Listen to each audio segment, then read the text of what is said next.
Hello बच्चों, स्वागत है आप सभी का हमारे इस चैनल पर। बच्चों, हम लोग सूफ़ी आंदोलन पढ़ना शुरू किए थे और इसमें मैंने आपको विभिन्न सिलसिलों के बारे में बताया है। तो पहला सिलसिला चिश्ती सिलसिला हम लोग पढ़ रहे थे और कल इसके सिद्धांतों के बारे में मैंने आपको बताया था। आज हम बात करेंगे चिश्ती सिलसिले के प्रमुख संत के बारे में। सबसे पहले हम लोग बात करेंगे ख्वाजा मोइनुद्दीन चिश्ती। ख्वाजा मोइनुद्दीन चिश्ती, ये चिश्ती सिलसिला जो है ये भारत का सबसे प्राचीन सिलसिला है। याद रखिएगा, चिश्ती सिलसिला भारत का सबसे प्राचीन सिलसिला है। मोइनुद्दीन चिश्ती अजमेर में इसकी नींव डालते हैं। अगर भारत की बात करें तो भारत में किसने शुरू किया? मोइनुद्दीन चिश्ती ने अजमेर में, राजस्थान के अजमेर में इसकी नींव डालते हैं चिश्ती सिलसिले की। और ये सिजिस्तान यानी कि ईरान के मूल निवासी थे। ये जो मोइनुद्दीन चिश्ती थे, कहाँ के थे? ईरान के थे।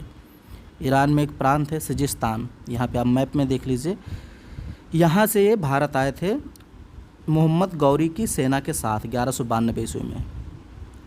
1192 ईस्वी में तराइन के दूसरे युद्ध के समय मोहम्मद गौरी जो तुर्क आक्रमणकारी था उसके साथ मोइनुद्दीन चिश्ती भारत में आए थे और इनके गुरु थे उस्मान हारूनी। मोइनुद्दीन चिश्ती के गुरु कौन थे? उस्मान हारूनी। और प्रमुख सिद्धांत था ईश्वर से प्रेम करना, मानव सेवा करना और अद्वैत दर्शन में विश्वास रखना, यानी ईश्वर एक ही है, दो नहीं है। इन सिद्धांतों में विश्वास करना। मोहम्मद गौरी ने उन्हें सुल्तान उल हिंद की उपाधि दी। सुल्तान उल हिंद का मतलब हिंद का आध्यात्मिक गुरु। ख्वाजा साहब को गरीब नवाज भी कहा जाता है। तो ये ख्वाजा मोइनुद्दीन चिश्ती को गरीब नवाज भी कहा जाता है, याद रखिएगा। और इनके गुरु थे गुरु उस्मान हारूनी। किसके साथ आए थे ये मोइनुद्दीन चिश्ती? मोहम्मद गौरी के साथ आए थे। कहाँ से आए थे? ईरान से आए थे। अजमेर में इन्होंने अपना केंद्र बनाया था। अजमेर दरगाह का ऐतिहासिक विकास। तो दरगाह का जो प्रारंभ होता है इल्तुतमिश के समय, मोहम्मद बिन तुगलक इसकी प्रथम यात्रा करता है और गयासुद्दीन तुगलक इस दरगाह की पूर्ण इमारत का निर्माण करवाता है। ठीक है, तो शुरू किसने करवाया? प्रारंभ यानी इल्तुतमिश करवाता है। ये जो अजमेर में दरगाह है, मोइनुद्दीन चिश्ती की जो दरगाह है अजमेर में, उसका प्रारंभ इल्तुतमिश करवाता है। और पूर्ण किसने करवाया? मालवा के गयासुद्दीन खिलजी ने।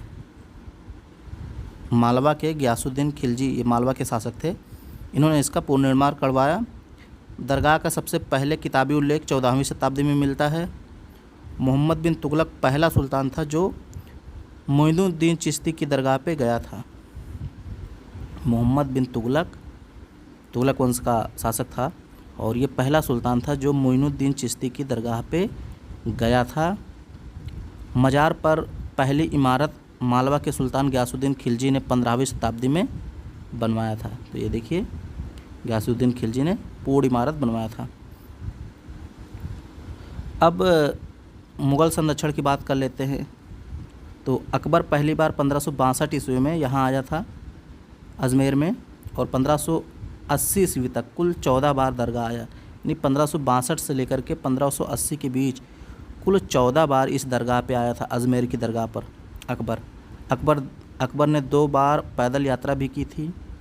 चित्तौड़ विजय के बाद 1569 ईस्वी में सलीम के जन्म के बाद आया था। अकबर ने खाना पकाने के लिए दरगाह को एक विशाल देग का मतलब ये जो भगोना जिसको आप कहते हैं, ये भी भेंट में दी थी। दरगाह में खाना पकाया जाता था आम लोगों के लिए, जो दरगाह पे आते थे तो उनको खाना दिया जाता था। तो खाना बनवाने के लिए, खाना पकाने के लिए विशाल देग अकबर ने भेंट किया था अजमेर के इस आश्रम को, यानी इस दरगाह को।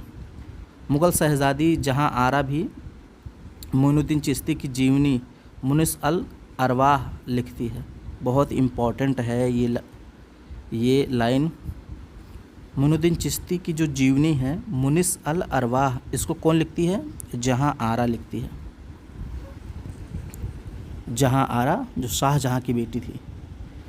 जहां आरा ने दरगाह पर प्रवेश द्वार और संगमरमर का बेगम दालान यानी बरामदा भी बनवाया था। तो जहाँ आरा ने यहाँ पे एक बरामदा बनवाया था, बरामदा का मतलब दालान संगमरमर का, और प्रवेश द्वार भी बनवाया था। अब इनकी शिक्षाएं क्या थीं? दलाइल अल अरफिन में ख्वाजा के कथनों का संग्रह है। उन्होंने संगीत को आत्मा का पौष्टिक आहार बताया, यानी ईश्वर को प्राप्त करने के लिए इन्होंने संगीत को तवज्जो दी, मोइनुद्दीन चिश्ती ने। ठीक, इनका प्रसिद्ध कथन है, विश्व के समस्त धर्मों का स्रोत एक ही है। विश्व के समस्त धर्मों का स्रोत एक ही है। ख्वाजा ने रामदेव एवं जादूगर जयपाल जोगी को अपना शिष्य बनाया और जयपाल का नाम अब्दुल्ला रखा। तो ख्वाजा मोइनुद्दीन चिश्ती ने किसको अपना शिष्य बनाया था? रामदेव को और जयपाल जोगी को, और जयपाल जोगी का नाम अब्दुल्ला रखा था। तो ये पहले संत हो गए मोइनुद्दीन चिश्ती, जो किसके समय में आए थे और क्या क्या यहाँ पे किए। उनका खानकाह यानी कि उनका आश्रम कहाँ बना है मैंने आपको बता दिया। अब दूसरे प्रमुख गुरु हमीदुद्दीन नागौरी, ये भी चिश्ती सिलसिले से ही संबंधित थे और नागौर के सुआल गांव यानी राजस्थान में बसे थे। इनका मूल नाम अबू अहमद सईद था। अबू अहमद सईद शेख हमीदुद्दीन नागौरी ऐबक की दिल्ली विजय के पश्चात वहाँ जन्म लेने वाले प्रथम शिशु थे। ठीक है, इनका जन्म कहाँ पे हुआ था? दिल्ली में। ये केवल कृषि से जीविका चलाते थे और शाकाहार अपनाने वाले एकमात्र चिश्ती संत हैं या सूफी हैं। बहुत इम्पॉर्टेंट है। देखिए, मुसलमानों में बहुत कम ही ऐसे होते हैं जो शाकाहार अपनाते हैं। तो ये चिश्ती संत थे शेख हमीदुद्दीन नागौरी, इसको याद रखना। एकमात्र ऐसे संत हैं जो शाकाहारी थे। तो इसलिए इस बात को याद रखना। संयम और धार्मिकता के कारण ख्वाजा मोइनुद्दीन चिश्ती ने इन्हें सुल्तान उत-तरीकीन की उपाधि दी थी। तो मोइनुद्दीन चिश्ती जो थे पहले संत, उन्होंने इनको क्या उपाधि दी थी? सुल्तान उत-तरीकीन यानी सन्यासियों के सुल्तान, और इनकी मृत्यु 1274 में हो गई थी।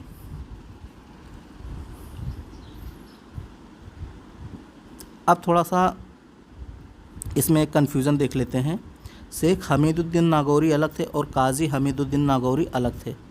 ठीक है, यहाँ देखिए काजी हमीदुद्दीन और ये शेख हमीदुद्दीन। तो शेख हमीदुद्दीन नागौरी चिश्ती संप्रदाय से थे और जो काजी हमीदुद्दीन नागौरी थे ये सुहरावर्दी सिलसिले के थे और इनका मूल नाम था शेख मोहम्मद इब्ने अत्ता। ये बुखारा के रहने वाले थे। तो दोनों में अंतर है। बस अगर काजी लगा हो तो आपको याद रखना है कि ये सुहरावर्दी, जो आगे हम लोग पढ़ेंगे सुहरावर्दी सिलसिला, अभी तो फ़िलहाल हम लोग चिश्ती सिलसिला पढ़ रहे हैं। तो और शेख लगा है तो ये हमीदुद्दीन नागौरी शेख वाले जो हैं ये चिश्ती से बिलोंग करते हैं, और जो काजी हमीदुद्दीन नागौरी हैं ये सुहरावर्दी से बिलोंग करते हैं। इतना आपको ध्यान में रखना है। अब ख्वाजा कुतुबुद्दीन बख्तियार काकी की बात करते हैं। ये भी एक गुरु थे चिश्ती सिलसिले के और ये ख्वाजा मोइनुद्दीन चिश्ती के शिष्य थे। ठीक है, कुतुबुद्दीन बख्तियार काकी जो थे, ख्वाजा कुतुबुद्दीन बख्तियार काकी, ये किसके शिष्य थे? ख्वाजा मोइनुद्दीन चिश्ती के, यानी ख्वाजा साहब जिनको ख्वाजा मोइनुद्दीन चिश्ती भी कहते हैं, उन्हीं के शिष्य थे और फरगना के निवासी थे, यानी मध्य एशिया उज़्बेकिस्तान के रहने वाले थे कुतुबुद्दीन बख्तियार काकी।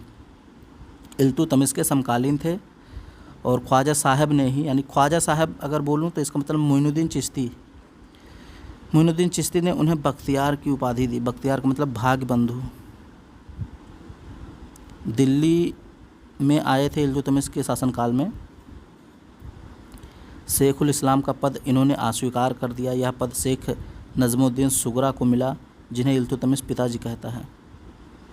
तो इल्तुतमिश जो है पहले ख्वाजा कुतुबुद्दीन बख्तियार काकी को शेखुल इस्लाम का पद देना चाहता था, लेकिन चूँकि चिश्ती सिलसिले के जो संत थे ये पद वगैरह नहीं लेते थे, राजकीय संरक्षण से दूर रहते थे, इसलिए इन्होंने इस पद को लेने से मना कर दिया और ये पद किसको मिल गया? शेख नज़मुद्दीन सुगरा को मिल गया।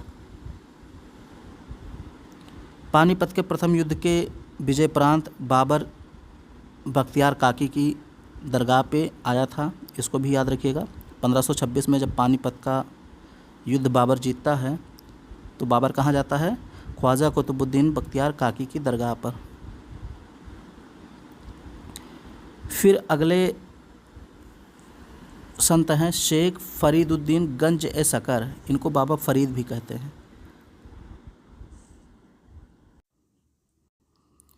ये कुतुबुद्दीन बख्तियार काकी के शिष्य थे और चिश्तिया संप्रदाय को भारत में सर्वाधिक लोकप्रियता इन्हीं के कारण मिली थी। गंज सकर, बाबा फरीद या इन्हीं को शेख फरीदुद्दीन गंज सकर कहते हैं और ये बख्तियार काकी के शिष्य थे। बलबन के दामाद बलबन द्वारा दी गई भूमि धन अस्वीकार करके इन्होंने गरीबों में बांट दिया।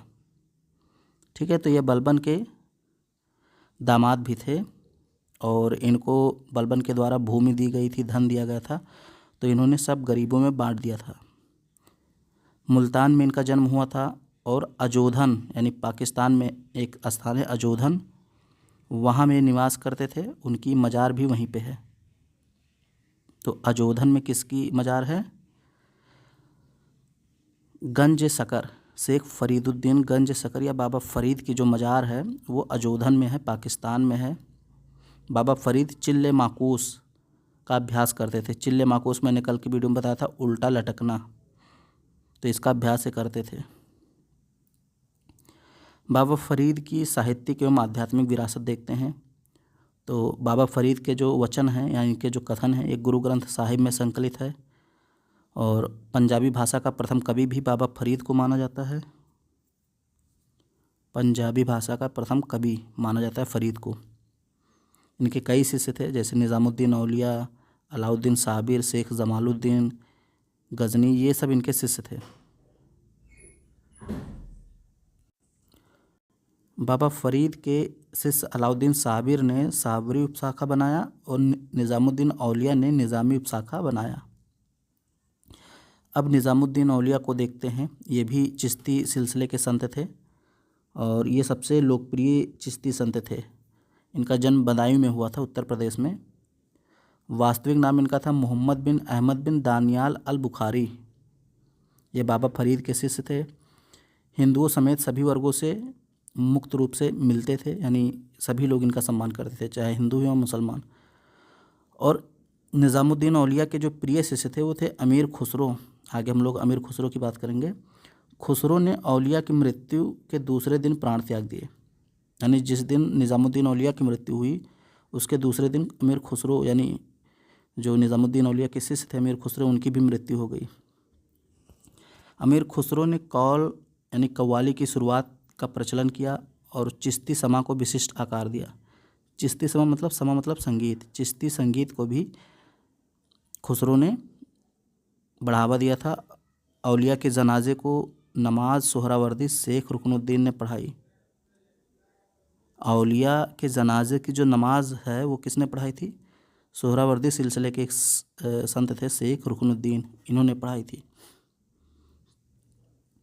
सुल्तानों के साथ संघर्ष, तो मुबारक खिलजी ने निज़ामुद्दीन औलिया का सिर लाने वाले को 1000 टंके देने की घोषणा की थी। निज़ामुद्दीन औलिया का सिर लाने वाले को 1000 टंका देने की घोषणा मुबारक खिलजी ने की थी। गयासुद्दीन तुगलक ने निज़ामुद्दीन औलिया को दिल्ली छोड़ने का आदेश दिया था क्योंकि वो उनकी लोकप्रियता से भयभीत हो गया था। औलिया का प्रसिद्ध कथन दिल्ली अभी दूर है, यानी हुनूज़ दिल्ली दूरस्थ, और सुल्तान की मृत्यु हो गई थी दिल्ली पहुंचने से पहले ही अफ़गानपुर में। ये आपको पता है, पूरा मैंने तुगलक वंश में कहानी पढ़ाई है। गयासुद्दीन तुगलक की रास्ते में ही अफ़गानपुर में दिल्ली के पास मृत्यु हो जाती, वो दिल्ली नहीं पहुंच पाते हैं। खुसरो शाह से 5 लाख टंका की भेंट भी इन्होंने स्वीकार की थी, निज़ामुद्दीन औलिया ने। निज़ामुद्दीन औलिया ने खुसरो शाह से 5 लाख टंका की भेंट स्वीकार की थी। ये खुसरो शाह जो था ये अंतिम शासक था खिलजी वंश का। औलिया का राजनीतिक दृष्टिकोण, औलिया के समय में 7 सुल्तान दिल्ली की गद्दी पर बैठे पर वे किसी के दरबार में नहीं गए। निज़ामुद्दीन औलिया के समय कितने दरबार बैठे, दिल्ली दरबार में कितने शासक बैठे? 7 शासक, यानी 7 शासकों का शासनकाल निज़ामुद्दीन औलिया ने देखा था, लेकिन किसी के दरबार में जाते नहीं हैं। अलाउद्दीन खिलजी द्वारा मिलने की अनुमति मांगने पर इन्होंने जवाब दिया, मेरे मकान में 2 दरवाजे हैं, यदि सुल्तान एक से आएगा तो मैं दूसरे से बाहर चला जाऊंगा। तो कहा जाता है जो अलाउद्दीन खिलजी है, एक बार ये निज़ामुद्दीन औलिया से मिलना चाहता था, तो निज़ामुद्दीन औलिया ने कहा, मेरे घर में 2 दरवाजे हैं, एक से अगर आप सुल्तान यानी आप अंदर आएंगे तो हम बाहर चले जाएंगे दूसरे वाले से। निज़ामुद्दीन औलिया की जो खानकाह है ये दिल्ली में है, ग्यासपुर में, यमुना नदी के किनारे। खानकाह का मतलब इनका केंद्र, और इनका दरगाह भी यहीं बना है दिल्ली में ही। एक बार मंगोल आक्रमण के समय पड़ोसी क्षेत्र के लोगों ने खानकाह में शरण भी ली थी। उदार दृष्टिकोण के कारण महबूब ए इलाही और सुल्तानुल औलिया कहा जाता था निज़ामुद्दीन औलिया को, और इनके जो अनुयायी थे, इनके जो शिष्य थे, वो इनको सुल्तान उल मसेक कहते थे। ये ब्रह्मचारी थे यानी अविवाहित थे, जबकि अन्य चिश्ती संतों ने गृहस्थ जीवन जिया था, यानी कि शादी करके जिया था, जबकि ये जो निज़ामुद्दीन औलिया थे ये अविवाहित थे, इन्होंने शादी नहीं किया था, ब्रह्मचारी थे और प्राणायाम की पद्धति में निपुण थे, इसलिए इनको योगी सिद्ध कहा जाता था। औलिया ने मुंडन और व्यायाम की शुरुआत भी की थी।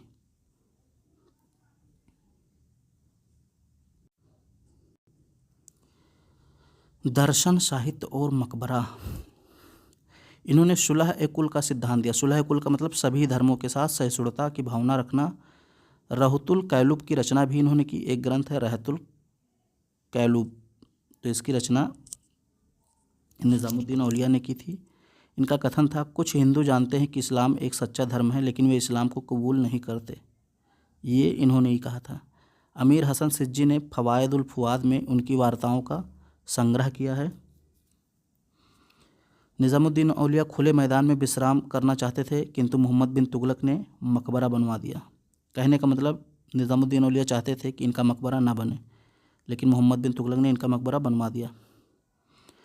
मकबरे के अहाते में अतगा खान, जहांआरा बेगम तथा दरगाह के अंदर मोहम्मद शाह रंगीला का भी मकबरा है। बंगाल में उपदेशों का प्रचार शेख सिराजुद्दीन उस्मानी ने किया। तो बंगाल में निज़ामुद्दीन औलिया के उपदेशों का प्रचार किसने किया था? शेख सिराजुद्दीन उस्मानी ने। एक और चिश्ती संत थे नासिरुद्दीन चिराग देहलवी, जिनको आप कहते हैं। ये उत्तरी भारत में प्रथम दौर के अंतिम लोकप्रिय चिश्ती संत थे। अंतिम लोकप्रिय चिश्ती संत थे नासिरुद्दीन चिराग, या इनको चिराग देहलवी कहते हैं। इन्होंने तौहीद वजूदी की रचना की और 100 वार्ताओं का इनके वर्णन है खैरुल मजलिस में। खैरुल मजलिस जिसको हमीद कलंदर ने लिखा है। खैर उल मजलिस ग्रंथ किसने लिखा है? हमीद कलंदर ने, और इसमें नसरुद्दीन चिराग दिल्ली यानी चिराग देहलवी का 100 कथनों का वर्णन है। इसके अलावा तौहीद वजूदी खुद नसरुद्दीन चिराग ने लिखा है। इनका जन्म अयोध्या में हुआ था। ये केवल दोपहर में सोते थे। इनको ज्ञान का भंडार कहा जाता था, यानी गंज कहा जाता था। प्रथम चिश्ती सूफी जिन्होंने सरकारी सेवा को बाधक नहीं माना। निज़ामुद्दीन औलिया ने उस समय का इब्राहिम अधम कहा था। उनका मुबारक खिलजी से विवाद भी हुआ था। दक्षिण भारत में विस्तार। तो एक संत थे चिश्ती संत सैयद मोहम्मद गेसु दराज, ये नासिरुद्दीन के उत्तराधिकारी थे। इन्होंने गुलबर्गा में प्रचार प्रसार किया और इनको बंदा नवाज की उपाधि भी दी गई। उर्दू शायरी की पहली किताब मिराज उल आस्कीन भी इन्होंने लिखा था, गेसु दराज ने। मिराज उल आस्कीन किसने लिखा? गेसु दराज, सैयद मोहम्मद गेसु दराज ने। फिर एक और संत थे चिश्ती सिलसिले के, शेख बुरहानुद्दीन गरीब। ये निज़ामुद्दीन औलिया के शिष्य थे। दक्षिण भारत में चिश्ती सिलसिले की नींव रखी और दौलताबाद में रहते थे।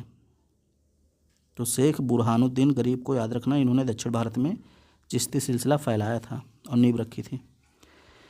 गीसु दराज का जीवन चरित्र सियर मोहम्मदी में है और मोहम्मद अली समानी ने इसको लिखा है, सियर मोहम्मदी को।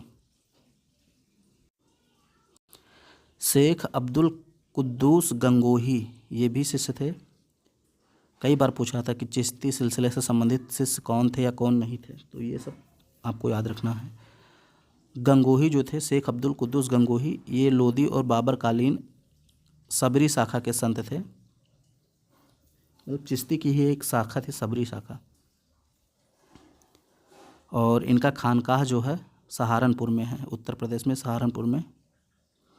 इन्होंने अलख नाम से कविताएं लिखी, गंगोही ने अलख नाम से कविताएं लिखी और इनकी पुस्तक है रसदनामा। और ये नाथ योगियों की सर्वेश्वरवादी विचारधारा को मानते थे। बाबर को इन्होंने बताया था कि सिकंदर लोदी के काल में हिंदुओं ने फारसी सीखी और पद प्राप्त किया।